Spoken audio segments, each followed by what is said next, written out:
Not my fault. All right. Hello. Guys? Good. How are you? Good. Thank you. Can you guys tell us a little bit about your roles?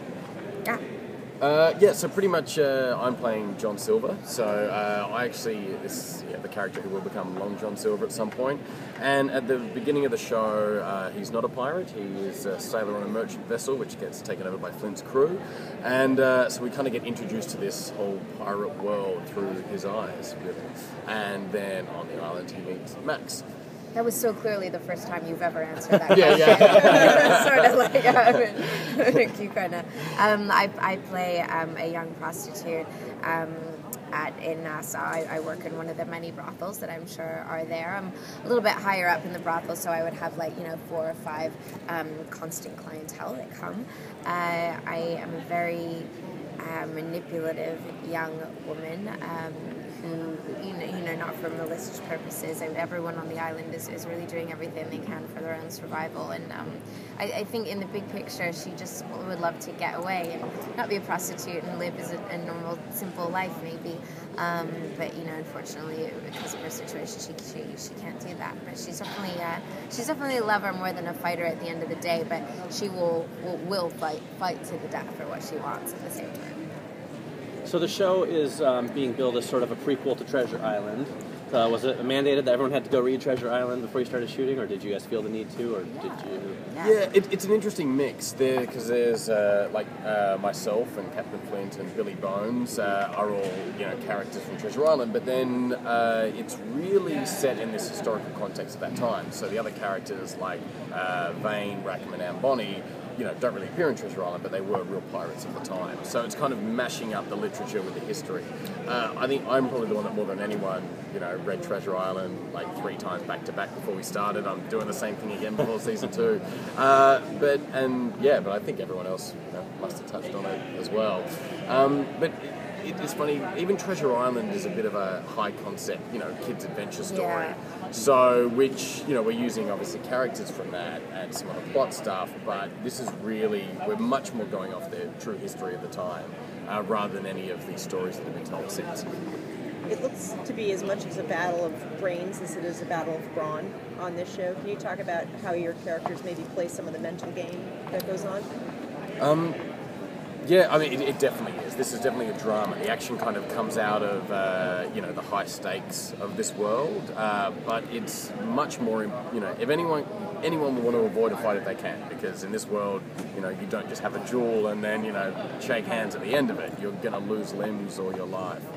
So spend a lot more time trying to talk, especially Silver, spends more time trying to talk his way out of the situations than fight his way out. I think too, having 3 very strong, sort of intimidating female characters too. I mean, we don't have the ability to physically fight, other male pirates on the island. So we have to use our wits. We have to manipulate people, which I think is a million times more interesting to watch, anyways. Jessica, you come from you've had different roles on a couple of CW series, 210, Secret Circle. What's the transition been like to some a period action pirate show? Yeah, I mean it's just completely and utterly different kind of television making. I feel first of all, the writing that Robert Levine and John Steinberg are doing is just incredible. We're always so excited to get a new script. It's just a whole other world. It's deeply, deeply character driven. I don't want to say it's more fun. I'm having more fun on this show than I ever have on another show before. Michael Bay is the executive producer. He obviously has a bit of a reputation out there. How involved has he been in the working on the show, and what's the experience been like working with him? I think he's been a big part of casting. But really he's really kind of let Robert and everyone just sort of create the world that they've wanted to create, and has been very, very supportive from what I've heard. I mean, I haven't met him. We've spoken to him on the phone briefly. Yeah, that's it. We had kind of a little conference call at the beginning with all of us to kind of touch base. But, talking to John, it's like we've got the best of him with this show. We've got, especially with the effects and things like that, his expertise and experience has just been invaluable when putting this world together. And so I think it's he's I think been working from afar, coming closer when he needs to, but it really has felt like we've gone off to South Africa and really got to bring the show together the way that all the creatives wanted to, which is great. Right. So much of your filming is shipboard. Obviously, it's a tale of pirates. Can you talk about what it was like? I'm assuming some of this was sound stage and maybe some of this was a recreated vessel. Can you talk about that process? Yeah, so we have 2 ships that we built that are pretty much, this whole show is pretty much on a backlot, especially the first few episodes. So we never actually go out on the water. It's all a controlled situation. But the ships were built by guys. There are many people who still make, 3-mast sailing ships. I think the one guy left in the world that does it, we got for this. So, and there are real riggers there that are a part of it. In the boot camp time, those of us on the pirate side of things actually went out on a sailing vessel, took all our modern day mechanics off it, and really went back to feel what it was like back then, which is pretty freaking tough. Like, it wasn't, we thought, we're going to go sailing today. We'll sit back with a drink, and it was like so much hard work. But yeah, so pretty much those ships, they're kind of on a gimbal, so we get the rocking feeling, it's from the dump tanks and the water around there. So even though we're sitting on a, in a water tank on a ship in a backlot, there are definitely some scenes where you feel like you're, really out there in the elements. Please tell me someone got seasick.